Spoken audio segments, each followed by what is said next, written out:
கோலி talk Kollywood news.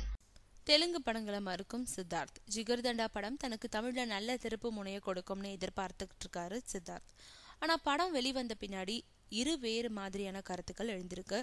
திரையுலகத்தை சேர்ந்த பலர் படத்தை பாராட்டி வரும் வேளையில பிஎன்சி சென்டர்கள்ல படம் எதிர்பார்த்த அளவு இல்லைன்னு சொல்றாங்க. அதோட படத்துல நாயகனா சித்தார்த்தை விட வில்லனா நடிச்சிருக்கோம் சிம்ஹாவுக்கு தான் முக்கியத்துவம் வாய்ந்த காட்சிகள் இடம்பெற்றிருக்குன்னு சொல்றாங்க. இதுக்கு நடுவுல சித்தார்த் எந்த புதிய தெலுங்கு படத்தையோ ஹிந்தி படத்தையோ ஒத்துக்காம தமிழ்ல மட்டும் கவனம் செலுத்திட்டு இருக்காரு. அடுத்து வசந்தபாலன் இயக்கத்துல அவர் நடிச்சிருக்கோம் காவிய தலைவன் படம் வெளிவர இருக்கு. ஆனாலும் இந்த படத்துல பிருத்திவிராஜும் மற்றும் ஒரு கதாநாயகனா நடிச்சிருக்காரு.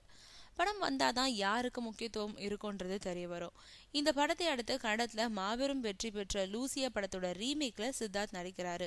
இந்த படங்கள்ல வெற்றி பெற்று தன்னை தமிழ்ல நிலைநிறுத்திக்க அப்புறம் தான் மற்ற மொழி படங்கள்ல நடிக்கணும்னு சித்தார்த் முடிவெடுத்திருக்கிறதா சொல்றாங்க.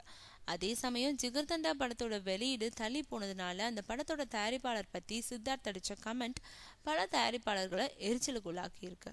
அதனால அவங்க தொடர்ந்து சித்தார்த்துக்கு வாய்ப்பு கொடுப்பாங்களான்றது சந்தேகம்தான்னு சொல்றாங்க.